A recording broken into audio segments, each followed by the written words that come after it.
Hello दोस्तों, आज के इस वीडियो में हम समझेंगे कि चार्ट कैसे एनालिसिस करते हैं।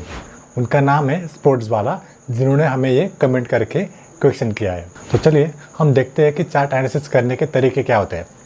तो देखिए, जब भी हमें या फिर आपको जो भी चार्ट एनालिसिस करना है, उससे पहले हमें सिस्टम पता होना चाहिए, और जो भी सिस्टम हमें सीखना है वो पूरी तरह से हमें आना चाहिए। जैसे कि बहुत सारे सिस्टम है, कुछ जो ट्रेडर्स है वो सपोर्ट पर बाय करते हैं, और बहुत सारे ट्रेडर्स जो है वो फिबोनाची पर काम करते हैं, बहुत सारे ट्रेडर्स रिवर्सल पर काम करते हैं, बहुत सारे ट्रेडर्स चार्ट पैटर्न्स पर काम करते हैं, ट्रेंड लाइन पर काम करते हैं। ऐसे बहुत सारे सिस्टम पड़े हुए हैं, तो हमें इनमें से कोई भी एक सिस्टम फॉलो करना पड़ता है। तो कई लोग चार्ट पैटर्न्स पर काम करने के लिए बोलते हैं, या फिर कई लोग जो है सपोर्ट पर काम करने के लिए बोलते हैं, या फिर कई जो होते हैं ऐसे बहुत सारे जो यूट्यूबर होते हैं अपने जैसे, वो एक सिस्टम दे देते हैं रैंडमली कोई भी, और उन पर काम करने के लिए बोल देते हैं ये स्ट्रैटेजी है वो स्ट्रैटेजी है। तो चार्ट पैटर्न्स में कोई भी रॉकेट साइंस नहीं है, आपको सिर्फ सिंपलिसिटी रखनी है। जितना आप चार्ट को सिंपल रखोगे उस हिसाब से आपको चार्ट एनालिसिस होगा। तो बहुत सारे जो बिगिनर्स होते हैं, जैसे कि स्टार्टिंग किया तो उसमें बहुत सारे इंडिकेटर्स लगा देंगे, बहुत सारे ट्रेंड लाइन ड्रॉ कर देंगे। तो इससे क्या होता है कि चार्ट एनालिसिस में बहुत सारी दिक्कत आती है, बहुत सारे इश्यूज आते हैं, जिससे कि हमें चार्ट में पता नहीं चलता कि चार्ट एनालिसिस कैसे करना है, कि यहाँ से ऊपर जाएगा कि यहाँ से नीचे जाएगा। तो दोस्तों, हमें जोन मास्क करना भी आना चाहिए। तो हम इसे आज के इस वीडियो में लाइव समझेंगे कि चार्ट एनालिसिस कैसे करें। तो आपको कोई भी एक सिस्टम पकड़ लेना है। सबसे पहले आप क्या कीजिए कि कोई भी एक सिस्टम पकड़ लीजिए। जैसे कि मैं आज से सिर्फ चार्ट पैटर्न्स पे काम करूंगा, जैसे कि ट्रायंगल पैटर्न पे, फ्लैग पैटर्न पे, या फिर हेड एंड शोल्डर पैटर्न पे। उसके अलावा मैं किसी को भी हाथ नहीं लगाऊंगा, या फिर किसी और सिस्टम पे काम नहीं करूंगा। या फिर कोई जो बिगिनर्स है वो समझ सकते हैं कि मुझे सपोर्ट पर ही काम करना है, तो वो सिर्फ सपोर्ट पर ही एनालिसिस करेंगे और सपोर्ट पर ही ट्रेड करेंगे। इससे क्या होगा, उनको लॉस नहीं होगा। तो अगर आप कोई भी रैंडमली सिस्टम फॉलो करते हो तो आपको उसमें लॉस होता है। जैसे कि एक इंजीनियर है, civil engineer, specific civil engineer, और अगर हम उसे बोल देंगे कि आज तुम कंप्यूटर का काम करो, परसों कोडिंग का काम करो, उसके आगे मैकेनिकल का काम करो, फिर अगले दिन इलेक्ट्रिकल का काम करो, तो इससे क्या होगा कि उसको प्रॉपर रिजल्ट मिलेगा, उसको काम भी करना नहीं आएगा। उस बंदे ने, जिसने इंजीनियरिंग की है, वो सिविल इंजीनियरिंग में मास्टरी की है, तो उसी की वजह से उसको सिविल इंजीनियरिंग का ही काम आना चाहिए, क्योंकि उसने वो सीखा है। तो हमसे यही गलती होती है कि हम रैंडमली कहीं पर भी काम करते हैं, लेकिन अपने पास एक सेटअप होता है। तो जो सेटअप हमें आता है उसी पर ही हमें काम करना पड़ता है। वही सेटअप, वही सिस्टम, वही एनालिसिस हमें लाइफ टाइम ट्रेडिंग में प्रॉफिट देता है।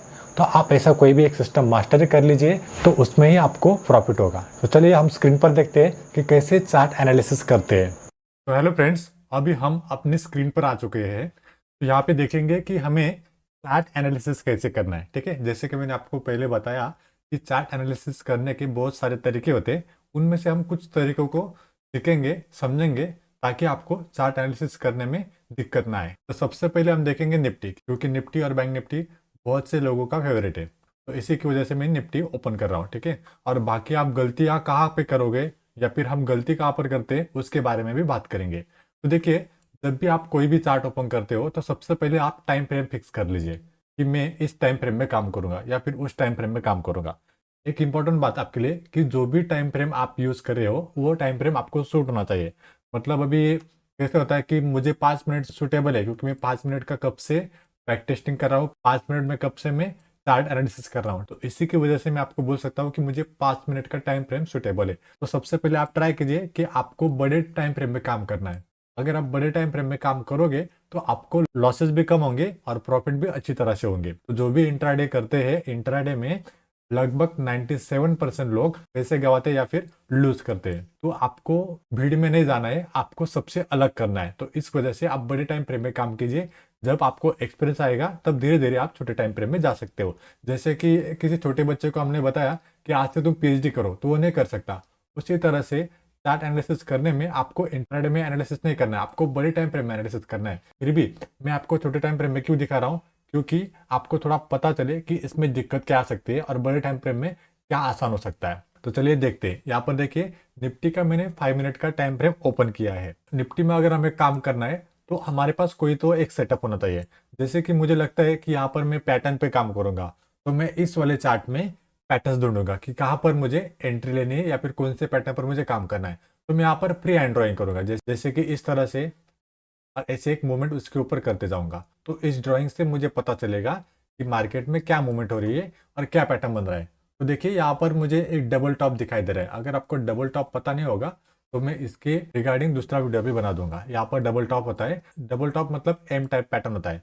तो जब इसका नेकलाइन ब्रेक होता है तो ये नीचे की तरफ जाता है, तो इसे डबल टॉप पैटर्न बोलते हैं। ठीक है, तो देखिए यहाँ पर डबल टॉप पैटर्न बना है। कैसे पता चला? जैसे मैंने यहाँ पे फ्री हैंड ड्राइंग की तब मुझे पता चला कि यहाँ पर डबल टॉप पैटर्न है। तो पैटर्न पे कुछ लोग काम करते हैं, तो इस तरह से आपको पैटर्न्स पे काम करना है और पैटर्न्स ढूंढने हैं और सिर्फ पैटर्न्स पे ही ट्रेड करना है। तो ये हुआ निफ्टी में, और निफ्टी में आप 15 मिनट में या 5 मिनट में ट्रेड कर सकते हो अगर आपको ऑप्शन ट्रेड करना है। बैंक निफ्टी हर कोई करता है, तो आपको करने की जरूरत नहीं है। हमें इनकम जनरेट करनी है, ना कि ट्रेडिंग करनी है। ट्रेडिंग तो करनी है, लेकिन ट्रेडिंग किस चीज के लिए करें? हम इनकम जनरेट करने के लिए। तो इनकम जनरेट करने के लिए बैंक निफ्टी ही करना चाहिए, ऐसा कुछ नहीं होता। निफ्टी में भी पैसे बनते हैं, इक्विटी में भी पैसे बनते हैं, डिपेंड करता है कि आपको क्या आता है। तो ये देखिए, ये मैंने आपको निफ्टी का बताया। सेम तरह से ग्राफाइट, अभी ग्राफाइट में मैंने चार्ट देखा और यहाँ पर मुझे ग्राफाइट साइडवेज लग रहा है। ये देखिए एक ही रेंज में, इसका मतलब यहाँ पर ये न्यूट्रल जोन है, तो यहाँ पर मैं ट्रेड नहीं करूंगा। तो मैंने यहाँ पर इसे कैसे प्रेडिक्ट किया? आपको चार्ट का पूरी तरह से ओवरव्यू देखना है कि इस वाले स्टॉक में कैसी मूवमेंट हो रही है, ये ऊपर जा रहा है या फिर नीचे जा रहा है या फिर एक ही रेंज में घूम रहा है। तो इसी तरह से आपको डायरेक्शन देखना है। सबसे पहले आप देखिए कि मार्केट अप ट्रेंड है या फिर डाउन ट्रेंड है। अगर मार्केट अप ट्रेंड रहा तो आप ओनली बाय कीजिए, ट्रेंड के अगेंस्ट मत जाइए। अगर ट्रेंड के अगेंस्ट आप जाओगे तो आपको लॉस होगा।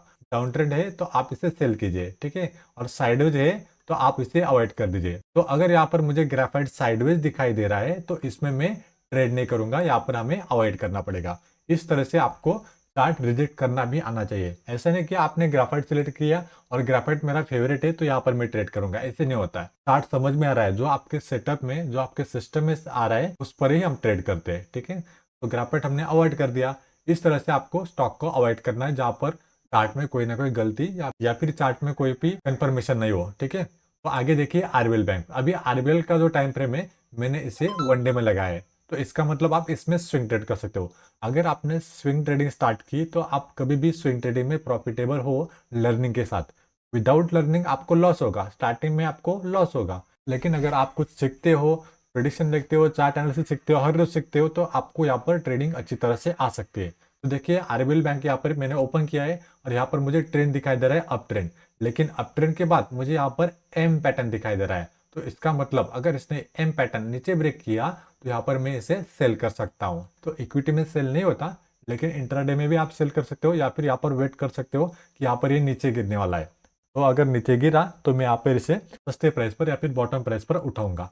इस तरह से हम बड़े टाइम फ्रेम में भी एनालिसिस करते हैं। तो जो टाइम फ्रेम आपको सुटेबल लगता है उसी टाइम फ्रेम में आपको काम करना है। और जैसे कि मैंने आपको बताया कि यहाँ पर 1 डे में मैंने इसे एनालिसिस किया था, इसी तरह से एमआरपीएल का स्टॉक देखते हैं। देखिए यहाँ पर मैंने इसे 1 आवर के टाइम फ्रेम में ऑन किया है। तो यहाँ पर देखिए मार्केट यहाँ पर राइजिंग गया, छोटी छोटी कैंडल्स बनाई, फिर यहाँ से नीचे फॉल आया। फॉल आने के बाद यहाँ पर अप साइड आया, रिट्रेसमेंट किया और ये फिर से नीचे जा सकता है क्योंकि यहाँ पर बड़ी कैंडल है। तो इस तरह से आपको मार्केट का डायरेक्शन भी देखना है, कैंडल की साइज भी देखनी है, और यहाँ पर कोई रिवर्सल दिखाई दे रहा है तो वो भी देखना है। तो रिवर्सल कैसे पता चलेगा? अगर आपको रिवर्सल पर काम करना है तो आपको बहुत सारे रिवर्सल पैटर्न देखने पड़ेंगे कि चार्ट कैसे रिवर्सल होते हैं। जैसे कि एम पैटर्न बना तो चार्ट रिवर्सल होता है, और डब्ल्यू पैटर्न बना तो चार्ट रिवर्सल होता है, हेड एंड शोल्डर बना तो चार्ट रिवर्सल होता है, inverted head and shoulder pattern बना तो चार्ट रिवर्सल होता है। इस तरह से चार्ट पैटर्न्स होते हैं जहां पर हमें रिवर्सल पता चलता है। और आप खुद समझ लीजिए कि आपको ट्रेंड लाइन पर काम करना है, ब्रेकडाउन पे काम करना है या चार्ट पैटर्न पर काम करना है। तो मैंने आपको ट्रेंड लाइन पर भी बता दिया, चार्ट पैटर्न्स पर भी बता दिया और रिवर्सल पर भी बता दिया। तो इसी तरह से आपको कोई भी एक सिस्टम पकड़ लेना है और आप उसमें मास्टरी कर लो, उसके बाद आपको प्रॉफिट होगा। और अगर आपको कोई भी दिक्कत आती है या फिर कुछ सीखना हो नया, तो आप मुझे इस वीडियो के कमेंट बॉक्स में कमेंट करके जरूर पूछ सकते हो। मैं आपके टॉपिक पर जरूर एक नया कंटेंट बनाऊंगा। तो दोस्तों आई होप कि आपको ये वीडियो पसंद आई होगी, तो अपने दोस्तों के साथ जरूर शेयर कीजिए और इस वीडियो को लाइक जरूर कीजिए। तो मिलते हैं हम नेक्स्ट वीडियो में।